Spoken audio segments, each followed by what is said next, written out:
नमस्कार आप सभी को बहुत स्वागत है आपका हमारे यूट्यूब चैनल पर। और अपने बिहेवियर की सीरीज को ही आगे बढ़ाते हैं। और ये आज एक जातिका का चार्ट है जिसमें हम बिहेवियर को समझने की कोशिश करेंगे।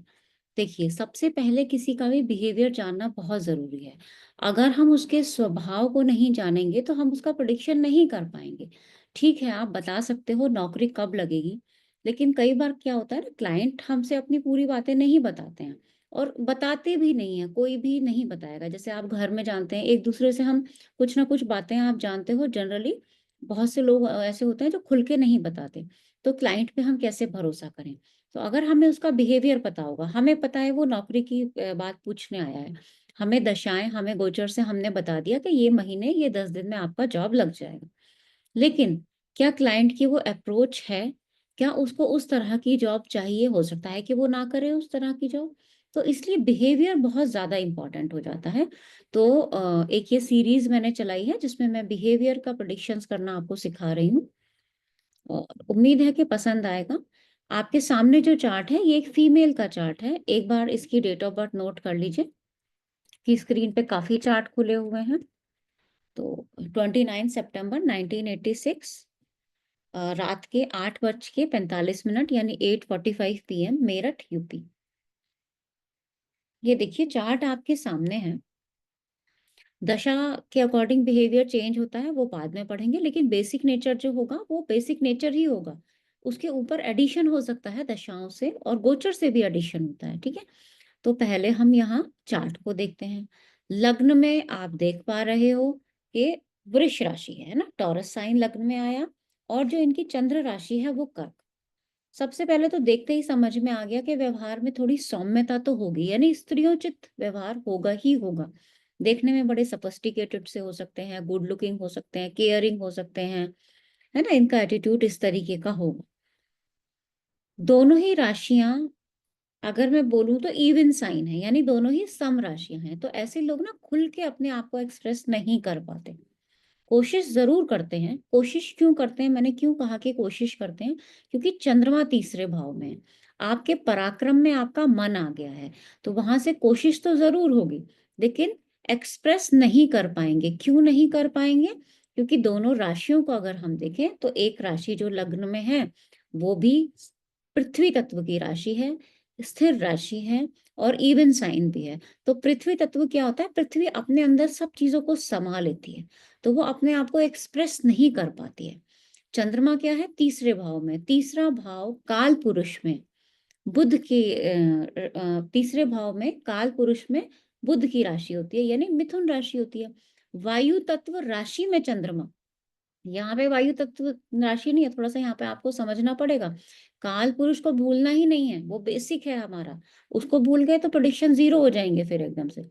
चंद्रमा तीसरे भाव में है। तीसरा भाव कालपुरुष में बुध का स्वामित्व है वहां पे। और वहां से हम क्रिएटिविटी की बात करते हैं, कुछ ना कुछ एडिशन, आर्ट, क्राफ्ट, कहीं पे आपका कोई इंटरेस्ट हो तो ऐसी कोई कला आपके अंदर हो सकती है, जो कि इनके अंदर है। बहुत अच्छी पेंटर हैं ये, बहुत अच्छी पेंटिंग्स बनाती हैं। तीसरे भाव में चंद्रमा है, उससे आप अच्छे से समझ भी सकते हो। आगे आते हैं, लग्न के ऊपर शनि का प्रभाव है। शनि क्या देता है? जो स्थिरता उस राशि ने दी, उसको बरकरार रखने का सामर्थ्य कौन देगा? शनि देगा। क्योंकि शनि क्या है? किसी भी चीज को उजागर नहीं करना है मुझे आगे आगे, है ना? शनि क्या है? स्लो मूविंग प्लैनेट है। शनि है नेगेटिविटी भी मन में देता है। शनि है काम को डिलेज कराता है। एक तो आपकी लग्न राशि ऐसी, दूसरा शनि का प्रभाव, तो आप अपनी मन की जो बातें हैं उसको कंप्लीटली पूरा बताओगे, ये तो हो ही नहीं सकता। और फिर वो जो शनि जो प्लैनेट है, जो कर्म के कारक हैं, वो वृश्चिक राशि में। वृश्चिक क्या होती है? वृश्चिक राशि काल पुरुष में अष्टम स्थान की राशि होती है। अष्टम स्थान मतलब गुप्त स्थान, यानी आपका जो काम होगा, हो सकता है वो भी छिपा हुआ हो। अब काम करने का तरीका ऐसा हो सकता है धीरे धीरे स्लो काम करना, ठीक है ना? बहुत सारी चीजें इससे समझ सकते हैं, आगे बढ़ेंगे तो समझते जाएंगे। दशम भाव में गुरु प्लेस्ड है। वाणी का प्रभाव अगर हम देखें, वाणी स्थान पे तो कोई भी नहीं है। वायु तत्व की राशि है। बुध क्या होता है? बड़े डिप्लोमेटिक वे में बोलने का सामर्थ्य बुध के अंदर होता है। और क्योंकि कालपुरुष में तीसरे स्थान की राशि है, तो वो बड़ा सोच समझ के बोलेगा। डिप्लोमेटिक वे में भी सोच समझ के क्यों बोला? क्योंकि गुरु की दृष्टि आ गई है और पंचम में सूर्य, केतु और बुध बैठे। बुध क्यों लिया हमने? भाई कम्युनिकेशन वाले हाउस का कालपुरुष को भी देखो, यहाँ भी देखो तो दूसरे भाव का स्वामी बुध है, बुध के साथ केतु है, केतु क्या होगा, धीरे बोलना, कुछ बातों को अपने मन में ही रख लेना, सूर्य है उसमें थोड़ी समझदारी दिखाना, गुरु की दृष्टि है तो समझदारी वो बढ़ भी सकती है ना? तो ये सारा कॉम्बिनेशन अगर हम बना के देखें तो जब जैसी जरूरत वैसा हम बोलेंगे, लेकिन बोल देंगे। बोल क्यों देंगे? चंद्रमा तीसरे भाव में है, मंगल का प्रभाव है, तो वो पराक्रम में मेरा मन चला गया ना, तो वो बोल देगा। षडबल को इसमें थोड़ा सा देखते हैं। षडबल में अगर आप देखोगे ना तो सूर्य वीक है।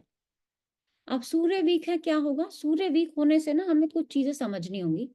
एक तो सूर्य काल पुरुष में पंचम भाव का स्वामी है, तो संतान के चैप्टर में मैं इसको बहुत अच्छे से क्लियर करूंगी, क्योंकि संतान के केस में बहुत सारी चीजें होती हैं। या तो संतान है नहीं, या है तो परेशानी है। सूर्य से मेल चाइल्ड की भी बात होती है, तो यहाँ मेल चाइल्ड को परेशानी हम बोल सकते हैं। तो अभी तक इनको फिलहाल कोई मेल चाइल्ड नहीं है, 86 ये बॉर्न है, मतलब फीमेल चाइल्ड है ना? सूर्य चतुर्थ का स्वामी है इनके पर्टिकुलर चार्ट में, तो यहाँ ऐसा नहीं है कि घर मकान वाहन किसी चीज की कमी होगी, होगा सब कुछ, लेकिन एक सुख का अभाव का एहसास होगा। इनको क्यों होगा उसको भी समझ लेते हैं। पहली बात तो गुरु, जो कि पाप कर्तरी में है, और उससे छठे आठवें बारहवें दूसरे में ही ज्यादातर सारे ग्रह आ गए हैं, तो ये प्रभाव रहेगा। दूसरा शुक्र, शुक्र भी यहाँ पाप कर्तरी में है, आप देख सकते हैं। शुक्र को क्यों लिया हमने? क्योंकि चतुर्थ से चतुर्थ काल पुरुष के अकॉर्डिंग है, और गुरु है, शुक्र है, ये दो ग्रह ऐसे हैं, और चंद्रमा, तीन ग्रह ऐसे हैं जिसके इर्द गिर्द हमारा सुख कहीं ना कहीं घूमता है। वैसे तो सभी ग्रहों से देखते हैं, लेकिन ये ग्रहों को हम मेनली लेंगे ही लेंगे। तो एक तो ये हो गया षटबल क्या वीक ग्रह। दूसरा, बाकी ग्रह देखो षटबल में बलवान है, गुरु सूर्य वीक है, ठीक है? तो पुत्र संतान मैंने आपको यहाँ पे बता दिया। और क्या आप यहाँ पे समझ सकते हो? जब शनि बलवान हो जाता है ना, अब आप ये मत सोचना कि शनि बलवान है तो आलस नहीं होगा। शनि बलवान होगा तो आलसी आप हो सकते हो तब, जब आपका सूर्य वीक हो।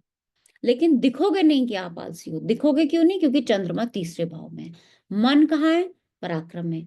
चंद्रमा से दृष्ट है, लग्न पे शनि की दृष्टि आ गई, ठीक है? और आपका सूर्य वीक वीक हो गया, तो उठने में टाइम लगेगा आपको थोड़ा सा, काम करने में आप समय लोगे। क्यों? क्योंकि आप धीरे धीरे काम करोगे। धीरे धीरे क्यों बोला?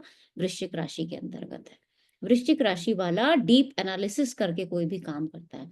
यहाँ इनकी राशि वृश्चिक नहीं है, लेकिन शनि क्योंकि कर्म के कारक ग्रह उसमें है, तो उसका प्रभाव वो कर्म के अंदर दिखाई देगा ही देगा, ठीक है? तो षडबल के ग्रह आपके व्यवहार पर बहुत ज्यादा प्रभाव डालते हैं। हमारी आदत क्या हुई है कि हम सिर्फ एक राशि देखकर व्यवहार प्रेडिक्ट करते हैं। नहीं, कभी भी नहीं। हमें बाकी चीजों को देखकर व्यवहार प्रेडिक्ट करना होगा। अब जैसे कि सूर्य की महादशा है, मंगल की अंतर्दशा है। मंगल का षटबल अगर देखोगे, पत्रिका में बलवान है, लेकिन कुछ ग्रहों के मुकाबले कम है। मंगल के ऊपर शनि का प्रभाव भी है, और मंगल चंद्रमा को देख रहा है, ठीक है? तो इसमें क्या होगा? देखो मंगल क्या होता है, एक तो ऐसे लोगों का नेचर क्या हो जाता है ना, जैसा ये चार्ट है कर्क राशि और वृष का लग्न है, ये हेल्पिंग नेचर के तो होते हैं, लेकिन इनके अंदर ना, क्योंकि मंगल और चंद्रमा दो ग्रह ऐसे हैं जो हमें बहुत ज्यादा स्ट्रेस देते हैं। मंगल अभी दशाओं में है, और क्योंकि वो शनि से दृष्ट है, और शनि प्रत्यंतर में भी है, और नहीं भी होता तो भी शनि से तो वो दृष्ट है ना, इसीलिए ये लोग क्या हो ना, क्या होगा कि ये आपको दिखाएंगे नहीं, बताएंगे नहीं कि हाँ भाई मुझे स्ट्रेस हो रहा है, लेकिन इस वक्त ये बहुत ज्यादा स्ट्रेस ले रहे हो। क्योंकि मंगल हमें देगा किसी भी काम को करने का साहस, सूर्य भी देगा। सूर्य के साहस में और मंगल के साहस में अंतर आ जाएगा, उसको फिर अब मैं आगे कभी आपको डिटेल में समझाऊंगी। उस साहस के ऊपर शनि का प्रभाव आ गया है, तो साहस के ऊपर जब शनि का प्रभाव आ गया है, तो वो कहीं ना कहीं आप दिखाओगे जरूर के साहसी हो, लेकिन उतने होगे नहीं, या आपके अंदर ही अंदर, आपके अंदर ना एक स्ट्रगल चलता रहेगा, एक इरिटेशन वाली भावना आपके अंदर आ जाएगी। और वो कब ज्यादा आएगी? जब आपकी दशाएं होंगी। और कब ज्यादा आपको फीलिंग होगी? कई बार क्लाइंट कहता है ना, भाई आज मुझे ये ज्यादा फीलिंग हुई। वो आज कब होगा? जब चंद्रमा का ट्रांजिट होगा। जैसे कि इनके चार्ट में अगर देखें, तो जब वृश्चिक राशि में चंद्रमा आएगा तब ये फीलिंग ज्यादा होगी। जब कर्क राशि में चंद्रमा आएगा, या जब मीन राशि में चंद्रमा आएगा, तो वो हमने इनको महीने से अगर ये पूछें कि भाई मुझे 10 से 30 तारीख के बीच में ये सूर्य मंगल में शनि की दशा है, बता दो ये शनि मुझे सबसे ज़्यादा परेशान कब करेगा? तो मैं बता सकती हूँ 4 मतलब कर्क, वृश्चिक और मीन में जब आपका चंद्रमा होगा, यानी वो महीने के वो 7 से 8 दिन आप सबसे ज़्यादा परेशान रहने वाले। ठीक है? तो आप अपने क्लाइंट को इस तरह से बता सकते हैं और देखेंगे कितना अच्छा लगेगा जब क्लाइंट कहेगा आपने तो बिल्कुल अच्छा प्रेडिक्शन बताया हमें। तो सबसे पहले बिहेवियर समझो, क्योंकि बिहेवियर के ऊपर बहुत कुछ आपके पत्रिका का जो है ना फल कथन निर्भर करता है। वो हमें समझना यहाँ पे बहुत ज़्यादा ज़रूरी हो जाएगा। और क्या कहते हैं, मैं आगे इस तरह के ही चैप्टर्स आपके साथ में लेके आऊँगी, क्योंकि बिहेवियर खाली राशि से नहीं, अभी तो मैंने पूरे भाव भी इंक्लूड नहीं किए हैं, पूरी तरह से दशाओं को नहीं समझाया है, बाकी राशियों के प्रभाव को नहीं समझाया है बिहेवियर में, तो सीरीज़ थोड़ी-सी लंबी हो सकती है। आपको थोड़ा-सा धैर्य रखना होगा और उम्मीद है चैप्टर्स पसंद आ रहे होंगे या कोई और तरह का सब्जेक्ट आप चाहते हैं, जैसे कि अभी मेरे पास किन्हीं ने बताया था कि आप करियर से रिलेटेड चैप्टर्स लीजिए। करियर का चैप्टर बिल्कुल लेंगे, थोड़ा-सा टाइम लगेगा, क्योंकि करियर में हम खाली करियर नहीं देखेंगे, हम बेसिक एजुकेशन से जाएँगे, प्ले स्कूल से जाएँगे, फिर एक्स्ट्रा करिकुलर एक्टिविटीज़ पे जाएँगे, फिर करियर पे जाएँगे। करियर के फील्ड्स बहुत सारे हो गए हैं, कॉम्पिटिटिव एग्ज़ाम है, बहुत सारी चीज़ें उसमें देखनी पड़ती हैं। तो क्योंकि करियर का चैप्टर ही जब पढ़ाया जाता है, जैसे कि करियर कैप्सूल कोर्स है, गुरुजी ने पढ़ाया, 3 महीने खाली एक करियर पढ़ाने में लगे। आप सोचो जब 3 महीने उसमें लग सकते हैं, जिसमें कि आपको पहले से ज्ञान होता है। तो यहाँ तो मैं बेसिक से पढ़ा रही हूँ, तो उसमें समय ज़रूर लगेगा। तो आज के लिए इतना ही रखते हैं, फिर आगे और चैप्टर्स लेके आएँगे। बहुत धन्यवाद।